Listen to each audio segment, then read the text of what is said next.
Kaugnay ng mga nangyaring pagbaha sa Metro Manila, makakausap natin si MMDA General Manager Nicolas Torre III. Magandang hapon po, GM Torre, at welcome back sa Arangkada Balita. Magandang hapon, sir, at magandang hapon sa inyo mga tagapakinig at tagapanood. Yes, General Torre, una-una, kamusta na ho ang mga lansangan sa Metro Manila? May mga lubog pa rin ho ba sa baha or nag-improve na po? Kanina po ay nag-improve na at nawala na yung mga standing water, no? Wala na kaninang baha except for mga 2-3 inches na lang na mga ulan na mga naiwang tubig. Pero ngayon, nakikita natin, umuulan na naman at tayo ay nagmamonitor uli para malaman kung tataas uli ang tubig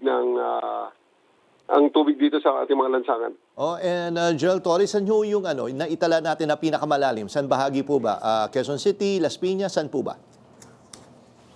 Puno-puno naman sila, no? Nakita natin doon sa Parañaque area, kahapon, may malalim na malalim. Dito sa area ng GR Araneta, sa dulo, ay meron ding malalim na umabot ng 37 inches. Pero generally is gutter deep at saka tire deep ang pinakamalalim na average. And General Torre, so far sa mga nakita natin, ano yung mga naging pangunahing dahilan kung bakit yumabaha? Mga basura pa rin ba? Kasi panay naman ang dredging natin sa mga kanal. Bakit nagkakaroon pa rin ng ganitong kalalalim na baha po? Well, nakita natin sa buong Metro Manila, iba-iba ang nagiging rason. Hindi pare-pareho kasi ang mga situation sa bawat area. May baha dahil barado ang drainage, dahil sa basura nga. May baha naman dahil hindi gumana ang pumping station, may aberya, at pagkatapos may mga iba, hindi full capacity ang takbo. May baha din dahil sa marami talagang tubig na pumapasok sa waterways kaysa sa kayang ilabas ng waterway na yon.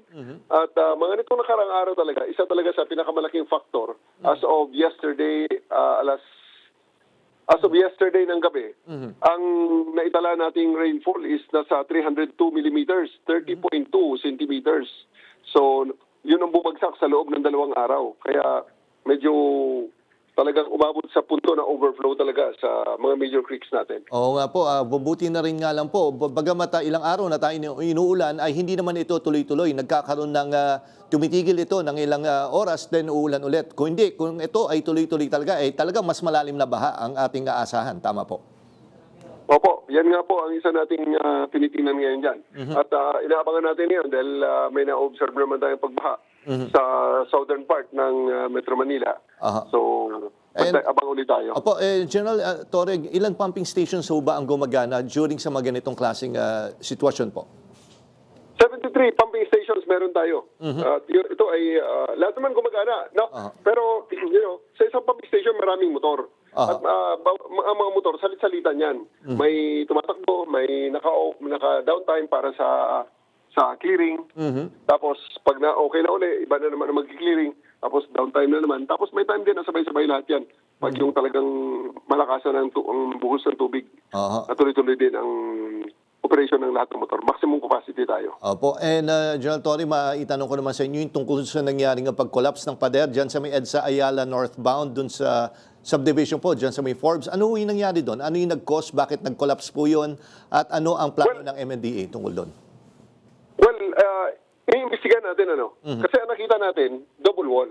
Sa gitna ng dalawang wall ay mayroong sa gitna ng dalawang wall ay mayroong lupa na parang feeling namin ginawa pang garden eh. So nang lumakas ang ulan, na-saturate most probably ang mga lupa na yon, bumigat ng bumigat, hindi kinaya ng pader kaya gumuho. Pero ano ho kaya ang kailangan nating gawin? Kung sakali itatayo uli yun para hindi ito maging delikado para sa mga motorista at syempre sa mga pedestrian na naglalakad doon sa sidewalk doon?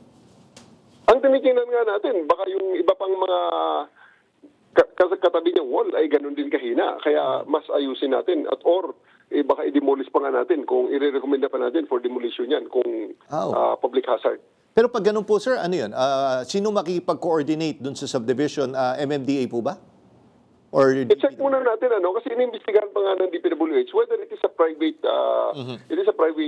property or construction or ginawa ng gobyerno. So sa ngayon, ay undergoing pang investigation. Mhm. And General Torre, ito na para sa ating mga kababayan na nanonood ngayon. And of course, ito nga, mukhang dumidilim na naman. Kung sakali ho ba, kailangan nilang magpa-rescue, anong number ang tatawagan nila sa MMDA? Di ba, meron sa MMDA yung parang hotline para sa mga aksidente. Anong number naman tatawagan pag ganitong klase naman kung gusto magpa-rescue sa kanilang lugar?